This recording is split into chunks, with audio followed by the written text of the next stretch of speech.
নমস্কার। রাজনীতি সাম দাম দণ্ড ভেদের আরেকটা এপিসোডে আমি ময়ূক, আমার সাথে স্বর্ণালী এবং শুভ্রাংশু আমরা চলে এসেছি। একটা সময় আমরা ভাবতাম যে বাঙালি তো কিছু না কিছু করেই নেব, মানে আমাদের শিক্ষা দীক্ষা এই সমস্ত কিছু তো আছে। আমাদের বাবা মারা ভাবতো যে একটা সময় আমরা ডাক্তার ইঞ্জিনিয়ার হব, বাবু অন্তত সরকারি স্কুলের টিচারটুকু হবে।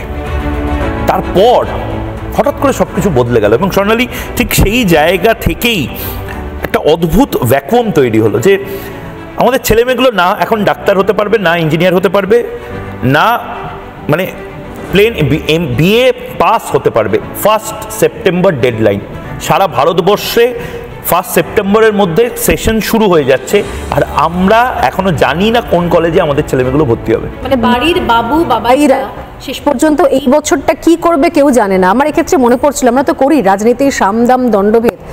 আমার মনে পড়ে যে আমরা যখন ক্লাস 7-8-এ পড়েছি ওয়েস্ট বেঙ্গল বোর্ডে, আমাদের 7-8-এ সংস্কৃত ছিল, সেখানে চাণক্য শ্লোকও পড়েছি। একটা শ্লোক আমার খুব মনে পড়ছে আজকে, বিদ্যাত্তাঞ্চ নৃপত্তাঞ্চ নৈবতুল্য কদাচনু স্বদেশে পূজ্যতে রাজা বিদ্যান পূজ্যতে সর্বত্র।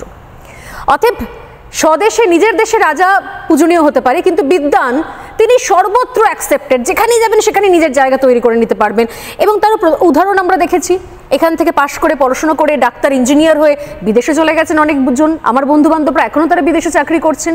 কিন্তু আমি যদি সেই রাস্তাটাই বন্ধ করে দিই, ভাই বিদ্যান বিদেশে গিয়ে পূজ্যতে হবে কি করে, বিদ্যান বিদেশে গিয়ে নিজের জায়গা তৈরি করবে কি করে, আমি তাকে বিদ্যানটাই বানালাম না, তার পড়াশুনো লেখাপড়ার জায়গাটা সেই পাইপলাইনটাই কেটে দিলাম, থাক নিজের রাজ্যে, থাক এখানে, দরকার হলে পরিযায়ী শ্রমিক হয়ে যাবি, দরকার হলে ভাতা নিবি, শ্রী নিবি, অন্য কোনো সাথী ফাতি নিবি, রাস্তায় বসে থাকবে, এই যে রাস্তায় বসে থাক, পুলিশের মার খা, ভালো করে বিক্ষোভের প্র্যাকটিস কর, তারপর একটা সময়তে তুইও তোলাবাজ হবি, তুইও কাটমানি শিল্পে অভ্যস্ত হয়ে যাবি।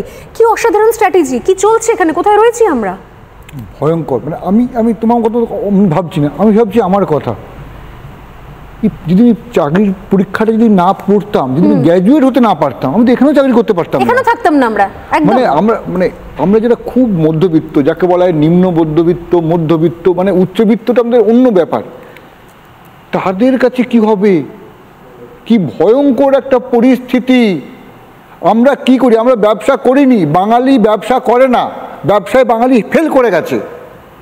আমাদের একটা কাজই আমরা করেছিলাম, মন দিয়ে পড়াশোনাটা করেছিলাম। ঠিক, মন দিয়ে পড়াশোনা করে আমরা কি করেছি, গোটা দেশের সব জায়গায় স্বর্ণালী ময়ূক তোমরা দেখো, একটা না একটা বাঙালি আছে, সে স্টেশন মাস্টার হোক বা সে ডাক্তার হোক, মানে যে কোনো বড় কোনো কোম্পানির উচ্চ পদস্থ কোনো জায়গাতে বাঙালি বসে রয়েছে। কিন্তু আজকে আমাদের কি হলো, আমাদের ডাক্তারির পরীক্ষায় আমরা বসতে পারছি না, মানে পরীক্ষা দিয়ে দিয়েছি, রেজাল্ট নেই। আরে বাবা, গ্র্যাজুয়েট, যে সাধারণ গ্র্যাজুয়েট, ফিজিক্স নিয়ে পড়বো, কেমিস্ট্রি নিয়ে পড়বো, ইতিহাস নিয়ে পড়বো, কোনো কলেজ নিচ্ছে না। মানে এই জটিল নানা ধরনের কন্টেন্ট দেখার জন্য লাইক করুন, শেয়ার করুন আমাদের ফেসবুক পেজ, সাবস্ক্রাইব করুন আমাদের ইউটিউব চ্যানেল। পাশাপাশি অন্যান্য ব্রেকিং নিউজের জন্য অবশ্যই চোখ রাখুন রিপাবলিক বাংলায়।